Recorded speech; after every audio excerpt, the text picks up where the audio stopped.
BookTube. A little earlier today, Frida and I went out for just a quick walk. It was very short, a fraction of the time that our midday walk usually is, but it destroyed both of us because it's 110 degrees outside. So when we got back, we both had a long time to recover and clean ourselves up and relax and stop panting and stop your life flashing before your eyes. And in that interval, mail came. And I realized, I looked at it and I thought, oh, well, they don't need another video from me. And then I realized of all the videos that I've made for today, there wasn't a mail video. So I thought we'd rummage through my mail together. Starting with the Martha's Vineyard Gazette. The big broadside newspaper that is, look at that cover, that is published on the island of Martha's Vineyard off the coast of Massachusetts. I am their book reviewer. It's a great deal of fun. I haven't checked every nook and cranny because this is a 2-section paper. But I don't believe I'm in this issue. Although the issue has a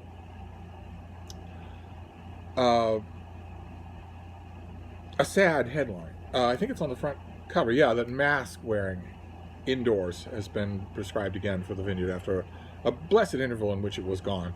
I think we're going to see a lot more of that in the United States, unfortunately. Half of the adult population is certifiably insane in this country. Something that friends of mine from other countries have been pointing out for a long time, for decades, I should say, in all fairness to the Trump regime.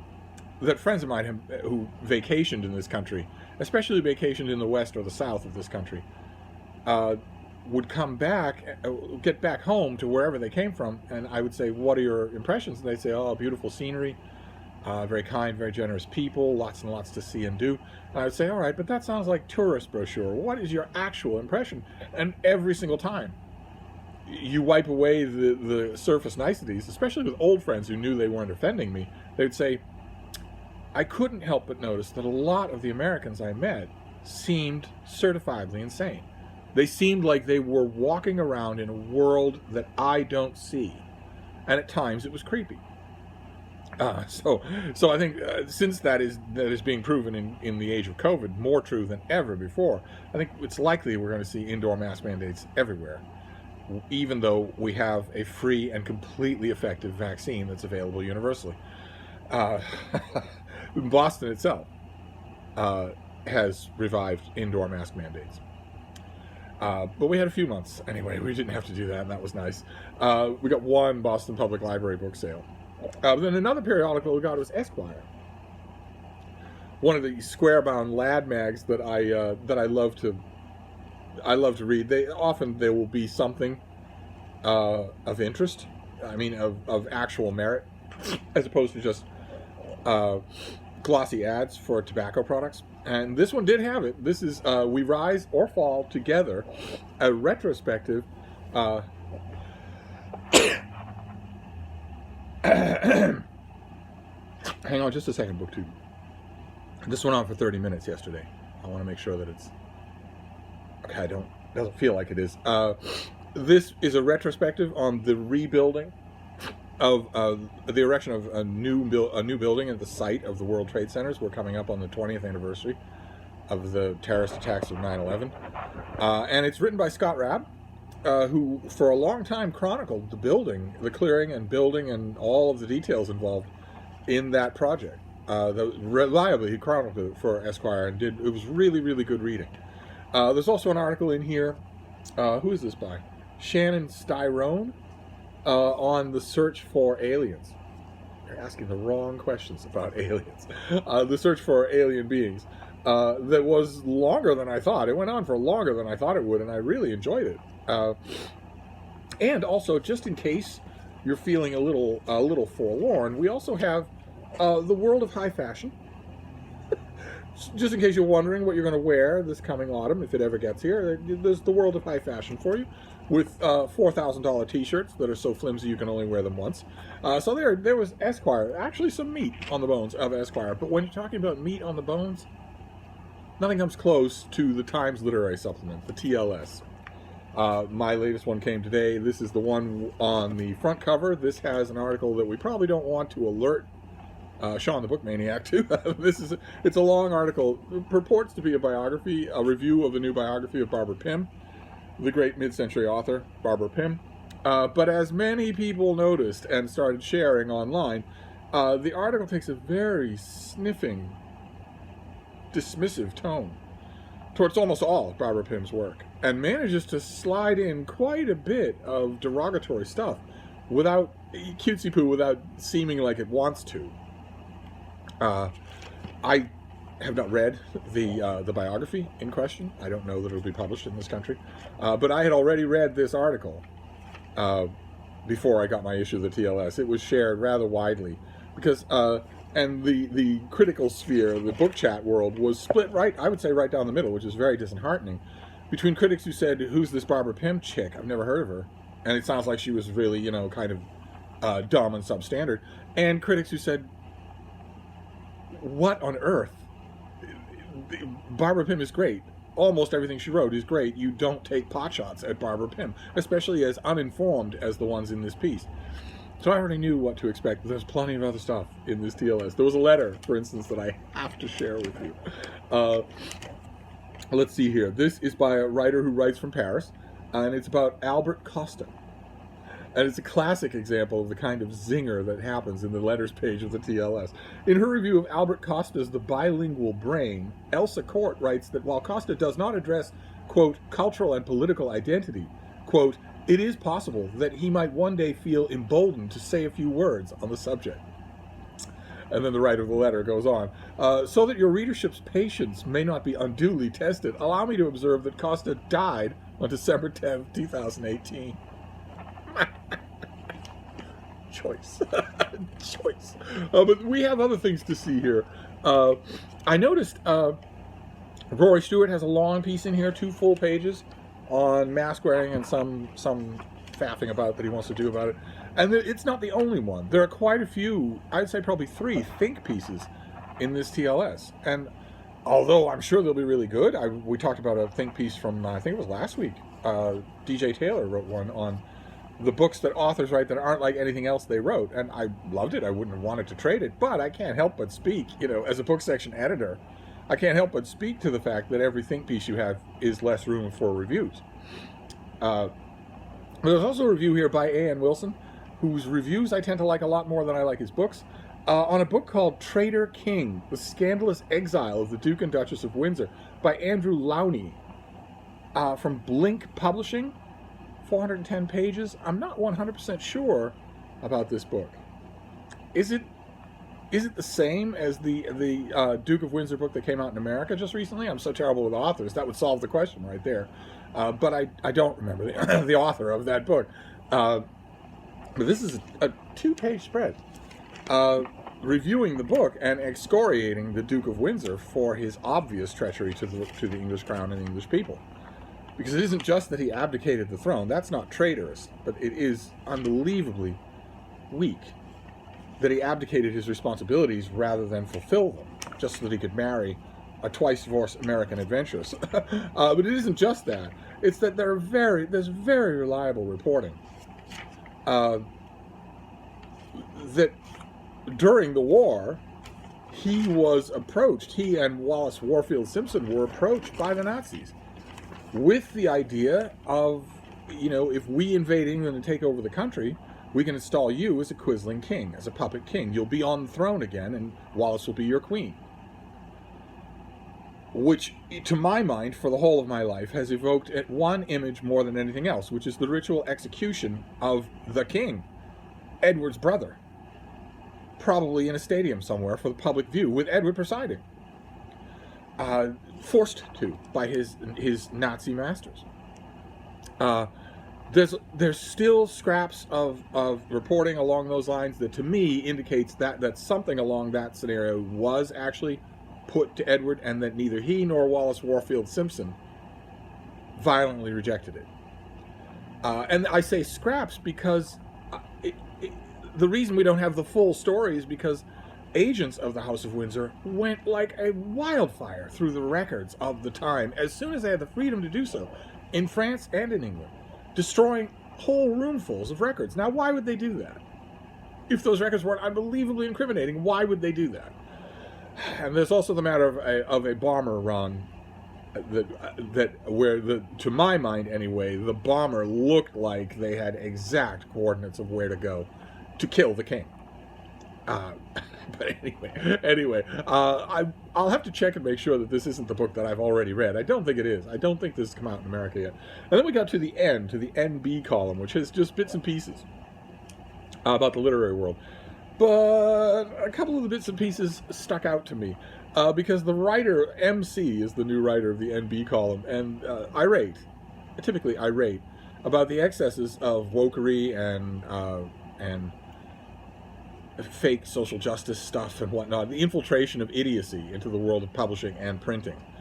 And that happens here. Let's see here. Let's attempt a summary. The short story Cat Person by Kristen Rupanian was a notable success for The New Yorker in 2017. It was revealed last month, however, in Slate, how extensively the story's details derive from an actual person's actual life, leading many readers to reassess it in a skeptical light.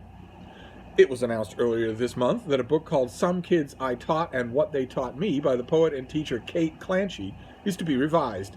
The internet has discovered, 2 years after said book was published, that it is rife with dubious descriptions of Clancy's pupils. The author, praised in recent years for the widely shared poems that she has coaxed from teenage minds, denied the charges at first. A subsequent admission of defeat has not prevented the launching of 1,000 think pieces, both pro and anti-Clancy, not to mention the whole, quote, literary establishment. And also this month, the Women's Prize for Fiction and Good Housekeeping magazine announced a promotional scheme for writers called Futures, aimed at female writers who show, quote, excellence, originality, ambition, and promise. The female writer Joanna Walsh, for one, has taken issue with the scheme for its exclusion of excellent, original, ambitious, and promising female writers who happen to be over the age of 35. At the time of writing, around 300 people have signed Walsh's open letter calling for the limit to be scrapped.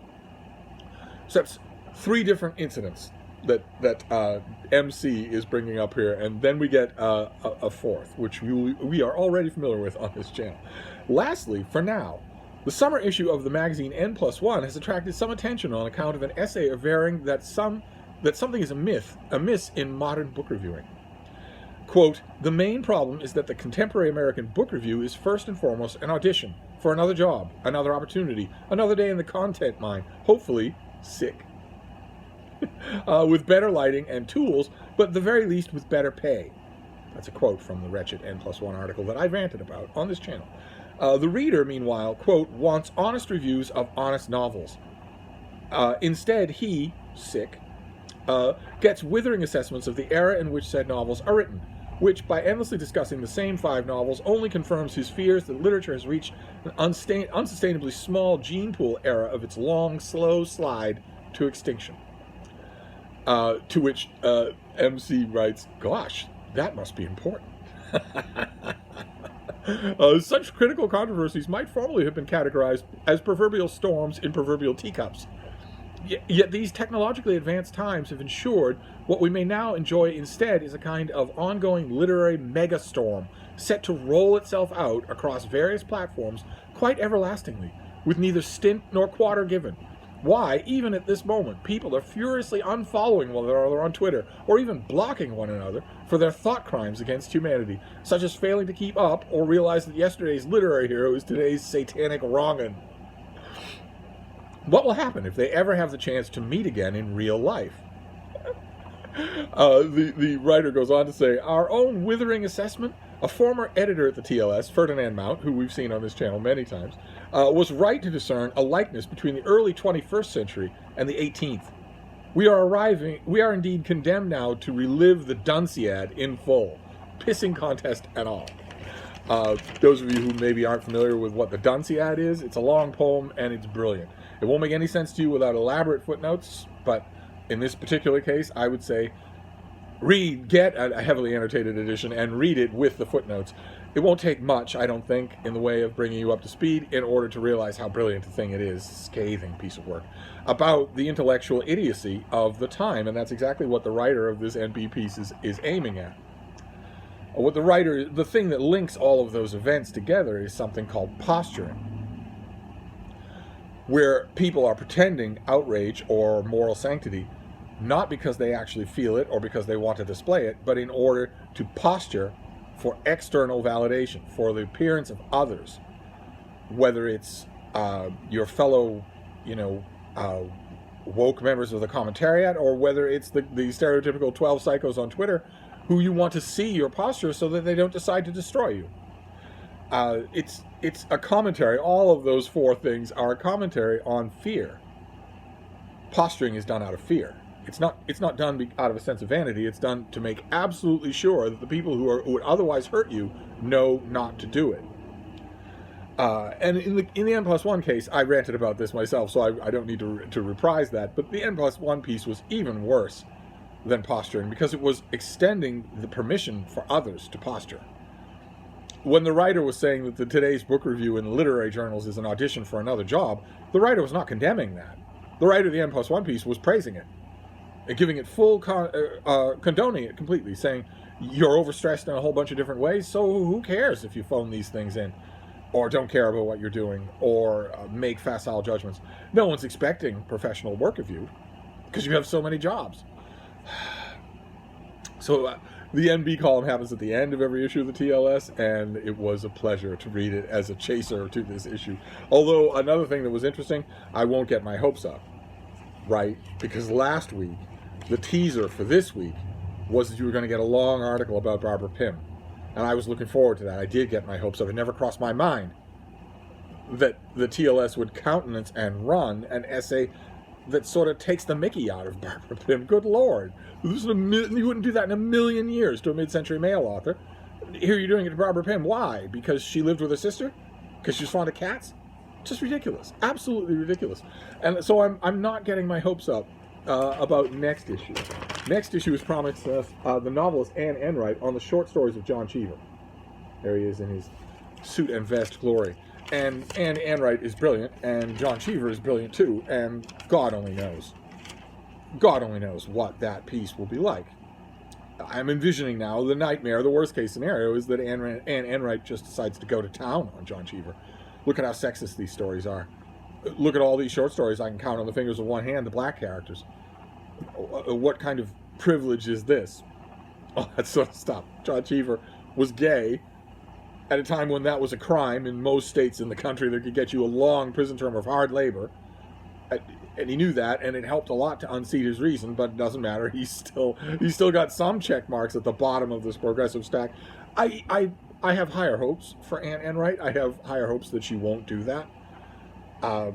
She's a very talented writer. It has to be true that she can see another very talented writer, but this way at least I will go in ready. I will go in cautious. I will have my copy of the collected stories of John Cheever clutched to my breast, and I will hope for the best. Good Lord, the benighted age that we have descended into. Unfortunately, we have each other, right? So now we'll do the packages. Now we're done with the periodicals, we'll do the packages. The first one is from Biblioasis, which I believe is a used book vendor. I have not ordered anything from Biblioasis. I have never ordered anything from Biblioasis to the best of my knowledge, which could mean that one of you has misbehaved. Or it could be that just a publisher is distributing through Biblioasis. Or maybe I've got that entirely wrong. Maybe Biblioasis is a publisher. What a channel, I tell you. Nothing but the best. Well, let's look at the book and find out. Oh, okay. All right. No, it's a publisher. It's a publisher. It's Biblioasis. I knew this. I was just testing you.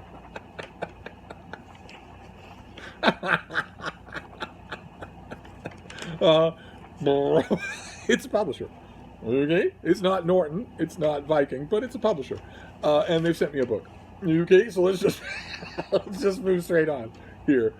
This is going to be, what have we got here? This is going to be a paperback original, very good, coming out in the first week of September. Second Tuesday of September, September the 7th. And it is on the origin of the deadliest pandemic in 100 years, an investigation by Elaine Dewar. In a cute little paperback, just fantastic. What a great form factor this is. Almost one of those taller mass market paperbacks. Boy, that's fantastic. I hope it keeps this format. And some of you will be confused, of course, because the President of the United States, with full access to a professional writing staff and the Library of Congress, said for 4 years and continues to say that the Spanish flu epidemic of 1918 happened in 1917. No one has ever corrected him on that subject because everyone around him is an employee or a possession of his. Nevertheless, it's 100 years, give or take. Anyway, let's see here. In this book, prize-winning author and journalist Elaine Dewar spins a compelling whodunit. From the first television newscast describing a SARS-like flu affecting a distant Chinese metropolis, she began to ask key questions. Was SARS-CoV-2, that's COVID-19, something that came from nature, as leading scientists insisted, or a lab? Why was Wuhan, the Chicago of China, the pandemic ground zero? Why were governments so slow to respond? Who is Shi Zhengli, Wuhan's Batwoman? What light did her experiments shed on the pandemic's origin?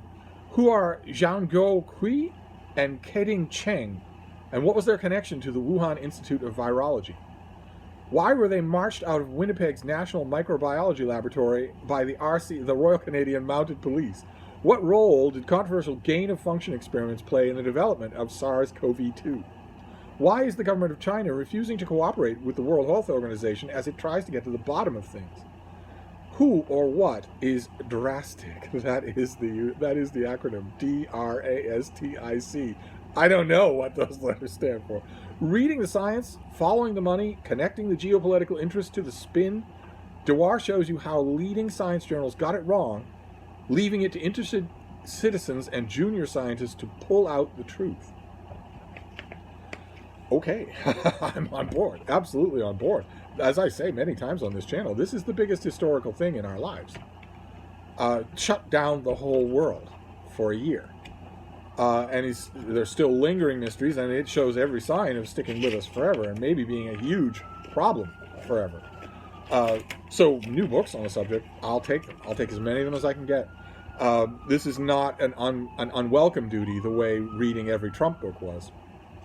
Trump's presidency was also one of the biggest historical events of our time, the end of the American experiment. That is going to affect a lot more people than even COVID-19 did.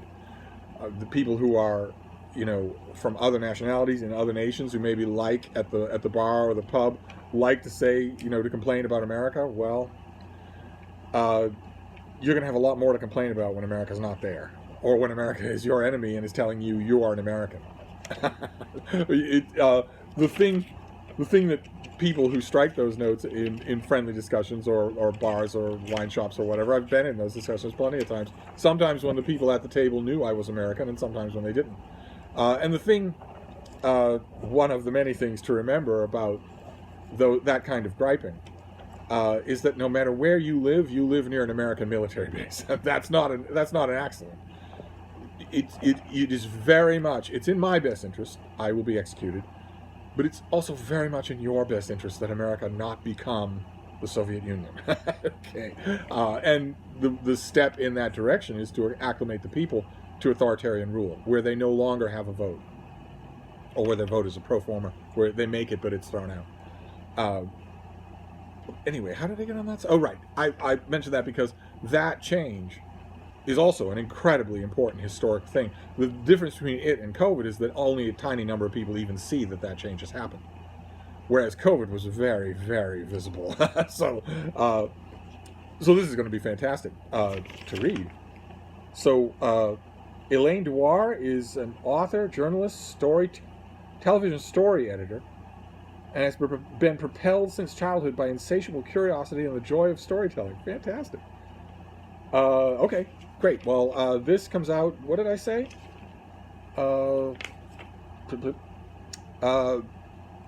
September 14th, which means I can read it tonight. No trouble at all. Perfectly justified in reading it tonight. All right, so that's the little thing. And then we have a box. It's a big box. It's sort of the size and shape of a pizza delivery, but it's light as a feather. So I don't imagine it's going to have... I imagine this is a case where, the person in the delivery room had one size box and just had to get something out in the mail. I don't think that whatever's in here is big enough to warrant this, a box this size. So what have we got here? Oh, great. Okay. This is by Columbia University Press. This comes out in early November. This is the Andre Bailey Symphonies, translated by Jonathan Stone. Oh, no, sorry. It's The Symphonies by Andre Bailey, who is a pseudonym for Boris Nikolaevich Bugayev, who died in 1934. A central figure in Russian symbolism and modernism as a poet, novelist, and theorist. He was a proponent of innovation who aimed both to revolutionize Russian literature and to find a philosophical framework for modernist techniques. And he's translated here by Jonathan Stone. So what have we got here? The paperwork was an invoice. So we don't want that. Let's see, what can we find here? The author is best known for the modernist masterwork Petersburg. Oh, I knew that name. Petersburg is a Penguin classic. I loved it. We saw it on the Daily Penguin series a couple of years ago. A paradigmatic. I don't think I've read anything else by the author. Fantastic. This is called The Symphonies. A paradigmatic example of how modern writers strove to evolve the fragmentation of language, narrative, and consciousness. Okay, those things didn't fragment. It's not your job to evolve them because it didn't happen. They didn't fragment. You just like James Joyce. Why don't you just put it that way? In the early 20th century, the author embarked on his life as an artist with texts he called symphonies, works experimenting with genre and sound, written in a style that shifts among prosaic, poetic, and musical. This book presents the author's 4 symphonies: the Dramatic Symphony, the Northern Symphony, the Return, and the Goblet of Blizzards. Fantastically strange stories that capture the banality of life, the intimacy of love, and the enchantment of art. For those of you who are watching and are very young, I'll save you the trouble of Googling that term blizzard. That's an antique term that used to be used in the Northern Hemisphere to denote a prolonged or severe fall of snow, which was a kind of crystalline particulate white matter that fell from skies when it was very cold. If you are under the age of, if you are 15 or younger and you're watching this video, then you will never see a blizzard with your own eyes, but I'm sure that some have been caught on YouTube. I'm sure that you can go and look at them. The symphonies are quintessential works of modernist innovation, in which the author developed an evocative mythology and distinctive aesthetics. Influenced by Russian symbolism, he believed that the role of modern artists was to imbue seemingly small details with cosmic significance. The Symphonies depicts the drabbiness of daily life with distinct irony and satire, and then soar out from turn-of-the-century Moscow into the realm of the infinite and the eternal. That was like Dude Bro Lit. Could this be one of the lost ancestors of Dude Bro Lit? The Australopithecine of Dude Bro Lit? They conjure worlds that resemble our own, but reveal elements of artifice and magic, hinting at mystical truths and the complete transfiguration of life. Yeah, you're right about there. Throw in some misogyny, and you're right squarely in Dude Bro territory. Showcasing the protean quality of the author's language and storytelling, the translator has featured some of the most captivating, beguiling writing of the Russia's Silver Age. Okay. All right, fantastic. Well, I like this author. I wasn't aware of this book. I'll have to, it sounds like it's going to be really weird, but that's all right with me. So there you go. That was our mail for today. 2 very interesting books, The Symphonies by the author of Petersburg, which is a book I really can recommend. I think it's wonderful. And On the Origin of the Deadliest Pandemic in 100 Years, an Investigation. This one gets read tonight. This one, though, I'll have to ask around to my Russophile friends and see what they know about it. But anyway, there is the mail haul that I felt I owed you. All the earlier videos today, aside from the monstrous talk I did with Deb, all the earlier videos today were short and pithy. So I thought we'd do the mail and ramble a little. Now I'm going to go, and this is it.